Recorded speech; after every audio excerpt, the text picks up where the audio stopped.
everyone. Welcome back to Be a Warrior podcast. I'm so happy you are here and that you found this website or this podcast. And I hope that you will join me through the whole session. This week will be a new challenge for me because I am going in to be recasted. So I thought, you know what? I think it's time to talk about this process. Some of you are familiar with it and some are not so familiar, and what it means to amputees and the differences between all this. So one of the reasons why I'm going in for this is because I have been noticing different changes and challenges I've been dealing with my socket. And I am a skin fit, which basically means I do not have any liners that I roll on my residual limb before I put my socket on. My leg goes right in to my socket, which has a flexible inner liner and that hard outside liner that you guys, or outside casing that you all see, that a lot of us try to make look nice or unique to us. And so when I'm in mine this past week, if you listen to this last week's podcast, I thought I was just pinching my skin and kind of getting one of those like snake burns. Remember when we were kids and we used to twist each other's arms really bad in opposite directions, you got that burn? Sometimes being skin fit, I get like a pinch in my residual limb skin, and I will get basically that burning sensation when you build up movement, friction, and the moisture in there, and I will get a big old crease that's all red and burnt. Well, that's what I thought was going on as I was limping around all afternoon into the evening, because I don't take anything off throughout the day. But when I took it off, I had a blister, no kidding, about this big. I don't even know how to explain it to you. I'll think of a large lemon. That's about the diameter, not the diameter, like the length of the blister I had on the end of my residual limb. And I would say it was probably about an inch thick. I've never seen anything that huge. It took my breath away, needless to say. I was not expecting that. And it's been quite a week. It finally is almost all gone, and it has been a week and 2 days. It was the following Saturday. So I've been dealing with that. But on top of that, I'd also been dealing with more phantom pains when my leg comes off, more zingers throughout the day. So I went and talked to my guys last week, and I just said, I talked to you guys about this. What we need to do is not panic and ask social media keyboard warriors what we should do. We need to be introspective. So my first train of thought is check the scale. Has my weight gone up and down? It has not. So that is off the table as a problem. So if I had gained a lot of weight or lost a lot of weight, my movement will be different in my socket. Then I look to see if anything's different with my skin, the texture of my skin, or the feel of the flesh. If it's hardening, that means I'm pistoning up and down inside of my socket, which probably means I'm losing suction. I also listen to make sure I'm not, as I walk, losing air and hearing that when I walk. And I was not hearing any of that. So not even sure. The only thing that I know that has changed is I have not really been in the gym lately. But it would be so surprising to me if I had lost more volume in my limb because of more atrophy. I guess I'd be surprised because I didn't think I was actually doing much for my residual limb in the gym to build muscle, but maybe I was and I just didn't realize it. So that is a possibility. After going to my prosthetist, him checking out my socket and checking out the valve, he just said, you know what, you've had this one for almost 1.5 years. Maybe it's time to build a new socket. So that is what we're doing this week. Yay! Now I say that with sarcasm, because if you are an amputee and you have gotten new sockets, or you've listened to my podcast a long time ago when I was going through sockets like every couple months, you will know that it is quite the process. One, thank God I'm not at a point where I have to get this one off. When you're first new to being an amputee, the first couple of years are excruciating because you are a slave to the schedule of going to your prosthetist, going back to your prosthetist, and going back to your prosthetist all the time. Your volume changes, your limb is changing, you're atrophying, your swelling from the surgery is going down. You are learning about the fluctuation of weight. Women, when we hold on to weight, a lot of water weight, or from having too much sodium intake, or being that time of the month, we will change, our volume changes. And when those things happen, our limb doesn't fit right. You go not only through going back and forth to your prosthetist, but you also go up and down with your activity levels. When your socket is fitting great, you can't wait to get out and do everything you want to do if you're trusting it and you're active. But what does that do? Well, that actually pulls liquid fluids from your limb and decreases volume, which then increases the amount of room in your socket, which then also makes it not feel like it's fitting well, or you feel like you're detached from it because it's not fitting well. If you're wearing a liner, which the first couple of years you are, that's what I was doing until I kind of leveled out my volume. If you're wearing liners, then you also have this thing called socks, and your socks go between your liner and your socket to fill up space where you have lost volume till you can go get another socket. And that is based on your prosthetist schedule and your insurance qualifications, which is lovely that insurance companies can actually dictate when you can and cannot get a new socket, even if it doesn't fit you. And it's interesting because when it doesn't fit well, whether you've lost weight or you've put weight on and it's not fitting well, that creates more problems and can also create more accidents. So you might actually be not able to do the activities you'd like to do, which then increases volume. It's such a chasing your tail kind of game. I can't even explain it. If you're not an amputee, it's very hard to understand. But if you are and you're going through this, know that it will level out when you start getting more active, staying at that level, and watching what you eat and watching your weight. You will eventually atrophy and level out your volume so that you will eventually get there. And I'm a year and a half in, and I really thought this was my socket until I needed it, like a clean one. And we're just going to remake this week because it's just, there's too many other things that are happening, not just that blister. I've never had a blister like that, so it's really unique, and my prosthetist cannot even fathom why. As much as you would think a blister would happen because there's movement, and I do feel like I'm not pistoning in there, but I feel like I've lost volume down below. He thinks I've actually gained volume high up, but lost it down lower, which means that my socket goes in well, or my leg goes in well into the socket, but doesn't stay down in it. The problem with that thinking, though, is normally I get a hardened residual limb at the end because it's hitting and bruising up and filling with swelling with fluid. And it's not. It's soft, it's pliable, it's like it's normally. So it's really, really weird.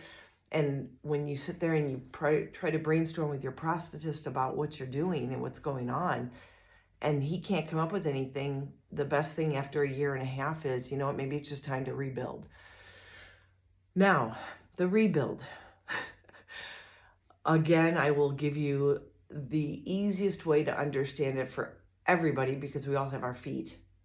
When you put new shoes on and you decide to go out and about town or work or get out and run or hike in new shoes, boots, heels, whatever, you're going to wear a blister. Well, I'm done with blisters. I don't want any more blisters.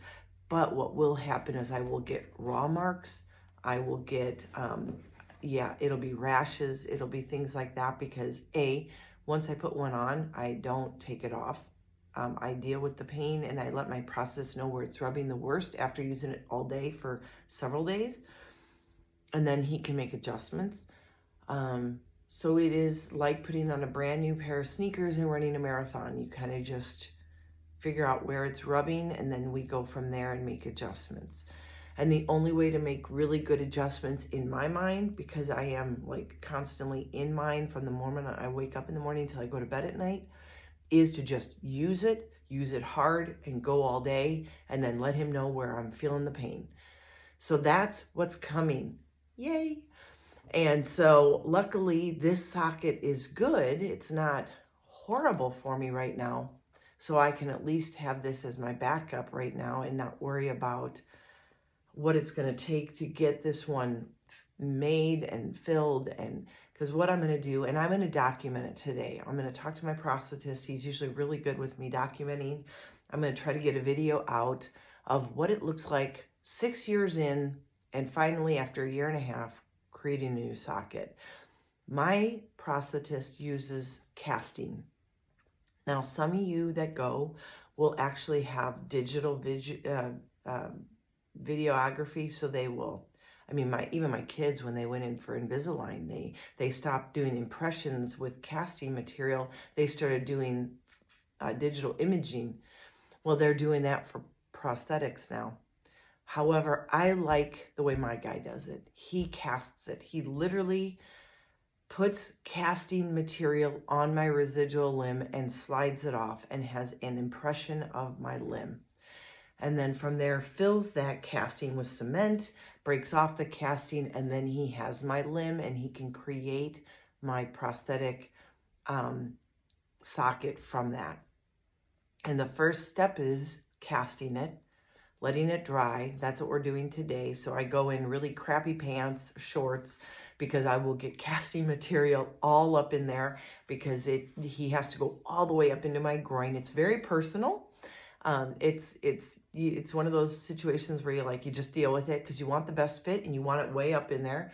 The higher up for me it goes, there's a sweet spot. The higher it is, the better it is, because I'll have more control over it. But if it goes too high, it can also limit my capabilities. Too low, and I don't feel like I control it. So he finds that sweet spot on height and keeping it out of my way, especially going to the gym and doing leg press or anything like that, where it'll be up in my hip bone when I press back and into my leg. So then once he gets that off, I'm pretty much done. We'll clean my leg off. I'll put my leg back on and I'll be able to head out for the day while I wait for him to create a test socket. And with the test socket, I will go back in. He will attach my C-leg, which is my mechanical part to my leg, not my socket. He'll unscrew it from this socket and he'll attach it to a test socket. And what's really interesting about a test socket, there's two parts to it. Number one, it's painful because it is a hard, clear shell. And there's no plastic soft liner that bends and gives with warmth around your leg or your groin or your hip. So those can be painful moments. It's like trying to put on a wooden clog and walking around in a piece of wood and no cushioning. And it can be very painful. And I usually will have that maybe for a few days, if not a week, where he will have me put that on and wear it so we can see where I'm building up rashes, painful areas, sores, and where it might be pressing too hard. And the second part, which is really cool, is that it is clear. And the reason it's clear is because then he can see where my skin is pink, where it's white, where there's blood flow, where there's not blood flow. And then he can actually use that to manipulate the softer casting when he makes it and push parts out, push parts in, and really mold it to where he sees my leg needing it. And he'll make marks where it's white or where it's too pink or where he sees pinching or whatever. He'll mark it on the clear cast so that when he goes back in to make the first original, and he will redo that one so I can check it, especially if there's a really bad spot. If I'm good, he'll go right into making my socket. If there are sections where I'm like, I can't wear this, it is killing me here and here, he'll make changes right then and there in my socket while I'm waiting. He'll heat it up and bend it and push it and move it around and then put it back on me, and I'll take it again for a couple days to see if that helped. And once we feel like we've gotten it pretty good or to the best of its ability, he will not get to that socket section until we know we've got what I can handle forever. We'll just call it forever, quote unquote. I thought this socket was forever, and here I am a year and a half later, and something has changed in me. And that happens. There's just things that change. So here we are, going in, gonna get a casting done this week. I'm going in today, which is actually Tuesday. I'm recording the day ahead. So by the time you listen to this, I will have my video, hopefully, and I will be starting to put together a video so you can see a video montage of what it looks like to be casted. And I'm hoping to post that up on YouTube and on other social media. Now, some of you will know that you will have other imaging. And like I said, the reason why I like the casting, and yes, I don't have any other things to go by but my casting, because this is the only thing I've ever used. And this is the only prosthetist I've ever had. Knock on wood, I'm very blessed with that. David and Randy do a fantastic job. Randy is an artist. So when I say that, he has been through enough apprenticeships and time with his mentor, working through his craft for many, many years. Now, he has his own company. He's been doing this for a lot of years. But he is also not afraid to go to his mentor from years ago and ask him some thoughts and questions when he is stumped. And we did have that when I had a neuroma back like 5 years ago. He had tried everything, and he did ask his mentor, and what it ended up coming down to is he and I decided maybe I just need an MRI to see if it was a neuroma, and it was. So nothing that his casting could do would help me. I had to get rid of the neuroma. Now, I say he's an artist because when it comes to casting, he has to be able to see me as a whole person standing while he's putting the casting on. He knows where he needs to press in and press out, push up and move. And he moves my hip the right way and tells me to pull back because I have a little bit of a hip contracture, not a lot, but that just means that when my limb, if I'm standing upright without a limb on, my residual limb actually kicks forward just a little bit. So he'll ask me to press back so that he gets the right direction with everything, and it fits well and helps me keep my limb straight. And then once he does all that, yes, he is an artist, because I will give him the hardest things to do with my outer socket to make it artistry on the outside, because you know what, why not? If you're going to wear this thing, wear it with pride, wear something you love, and wear something that represents you. So my limb, my socket, I actually use my Cricut machine, I use vinyls, I use auto paint. I have a guy here in town, I have 2 places that I go to that know what I'm looking for and know that I want something with sparkle and shine and iridescence. And we work really hard to mix and match and get the right wow factor. And then I tell my guy, this is what I want.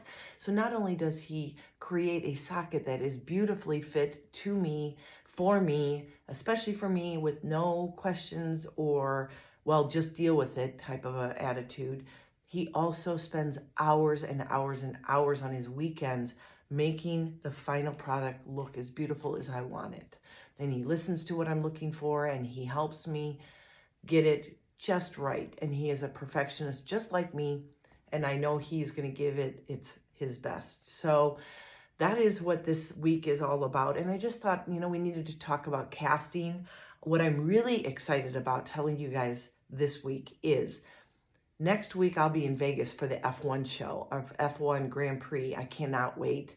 We went last year for the inaugural Las Vegas Grand Prix. This year, cannot wait, looking forward to it, but I don't want to miss a beat on my podcast. And so next week, I will be posting an interview that I am doing later this week for another type of liner, and it's Bionic Skins out in Massachusetts. And I'm so excited. I'm interviewing them this week. I will post it next Wednesday. So not only are we talking about casting, which is going to be a lost art form here soon, unfortunately, but in a good way, because Bionic Skins in Massachusetts, near the Cambridge area, is a business, a company that was created by Dr. Hugh Herr, who I had on my podcast this last April. He is a professor at MIT, and he is a double bilateral below knee amputee. Lost his legs after mountain climbing, getting lost in the wilderness. His story's been on PBS, Nova, you name it. He's done TED Talks. He is a professor at MIT. He's incredible. He has these amazing limbs that he made for himself, and now he's creating products to help create an amazing, I mean, the stuff that's coming out of there is incredible. Last December, I was a part of the GATE study there with Dr. Hugh Herr and his students, and that was incredible. Very bionic stuff. I mean, it makes my sea leg look like I'm walking on a wood peg. And Bionic Skin is his product, and it is in-house created liners that are AI created to deal with the fluctuation and changes, just like I'm going through right now, because I don't notice many changes happening with my limb, but there's enough that's making my socket uncomfortable and creating phantom pains. Whereas these liners that they're creating at Bionic Skins use all the numbers and biometrics of your body, and you can plug and play all those biometrics, and then it's created in-house within hours. The liner's made.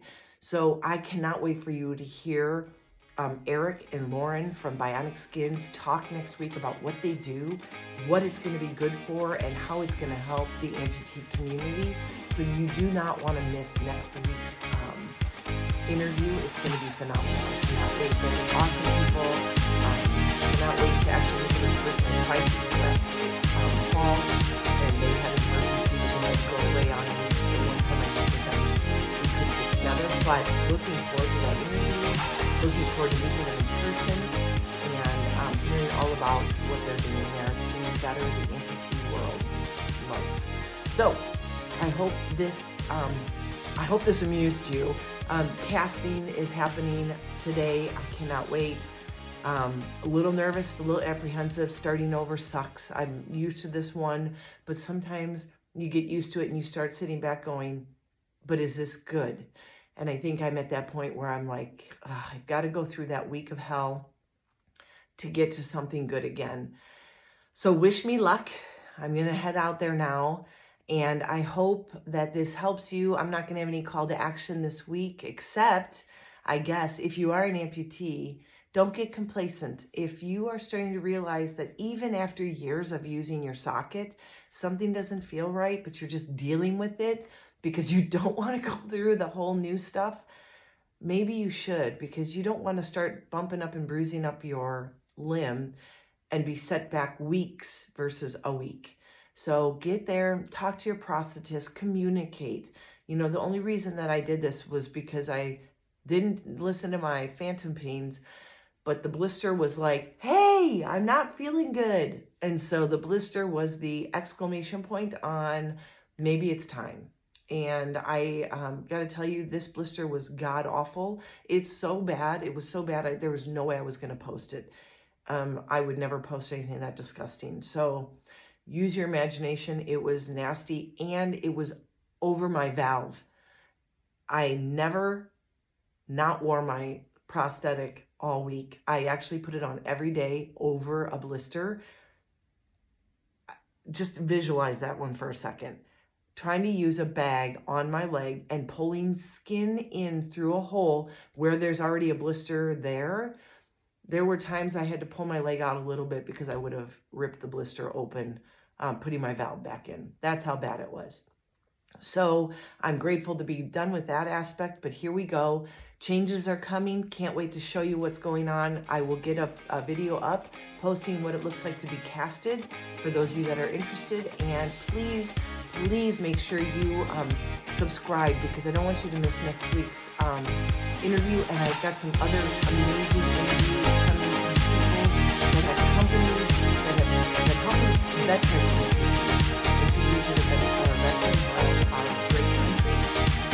Ready to branch out into the general population.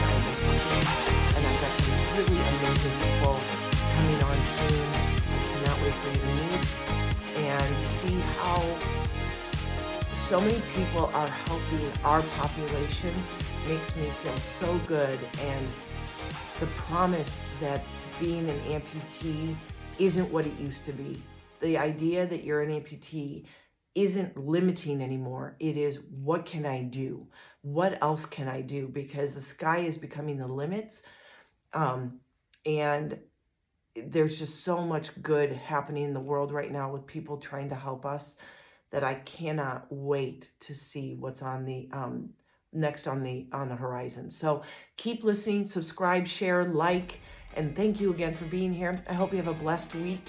And as always, be healthy, be happy, be you.